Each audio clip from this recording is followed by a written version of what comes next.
নমস্কার সকলকে, সুস্বাগতম আমার চ্যানেলে।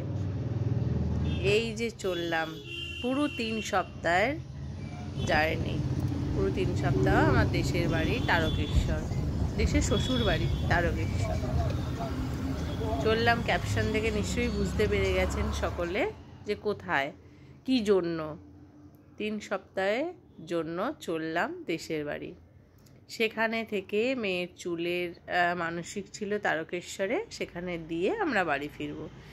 প্রায় পৌঁছে গেছি কলকাতা থেকে তারকেশ্বর। এখন সব নতুন সব রোড হয়েছে, চেঞ্জ হয়েছে, অনেক কিছু চেনাই যাচ্ছে না, কিন্তু গ্রামের হাওয়া। টোটোতে চেপে বেশ মজাই হচ্ছিল, ভালোই লাগছিল, আর হাওয়া দিচ্ছিল ঠান্ডা ঠান্ডা। এইদিকে তো অতটা ঠান্ডা নেই, কিন্তু গ্রামের দিকে প্রচণ্ড ঠান্ডা, সকালে সন্ধে প্রচণ্ড ঠান্ডা। চলে এলাম বাড়ি, বাড়ির সামনেই ছিল মন্দির। এবার যাচ্ছি তারকেশ্বরের দিকে। প্রায় আসার আগেই গেছিলাম তারকেশ্বর।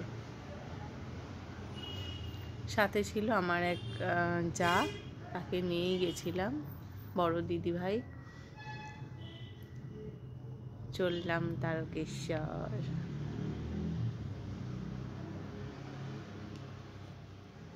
বেশ ভালো লাগছিল, নতুন ব্রিজ হয়েছে, নতুন রাস্তা, গ্রামে কত কিছু পরিবর্তন হয়েছে এখন। সত্যিই ভালো লাগে, মনেই হয় না যে সেই আগের ভাঙাচোরা দেশ। এখন দেশও নতুন করে সেজে উঠেছে। তারকেশ্বরে গিয়ে আমাদের পরিচিত একজনের দোকানে গেলাম, সেখানে গিয়ে ব্যাগপত্র রেখে মন্দিরে প্রবেশ করলাম। যদিও মন্দিরে ভিডিও কোনো অ্যালাউ ছিল না, কিন্তু আমরা একটু লুকিয়ে লুকিয়ে করে নিয়েছিলাম। তারপর পুজো দেওয়া শেষে, ওইখানটা তো দেখাতে পারলাম না। তারপরে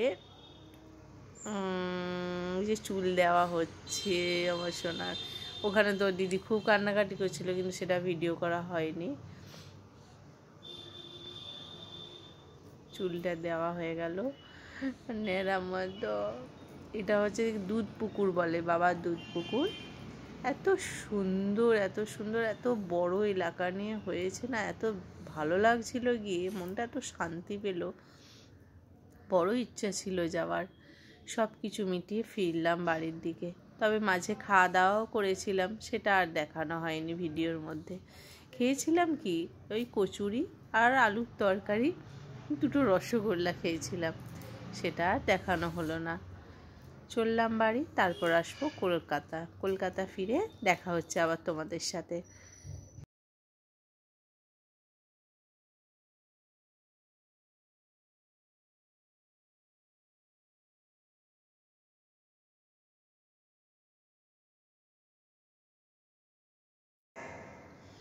এবার চললাম কলকাতা, টালিগঞ্জ উদ্দেশ্যে। বাড়ি ফিরে দেশে ব্যাগ করে ওখানে সব চাবি চোবলা দিয়ে বেরিয়ে পড়লাম, এক বাসস্থান থেকে আর এক বাসস্থান। ঠিক আছে, সকলকে অনেক ধন্যবাদ। আবার দেখা হবে পরের ভিডিওয়। টাটা।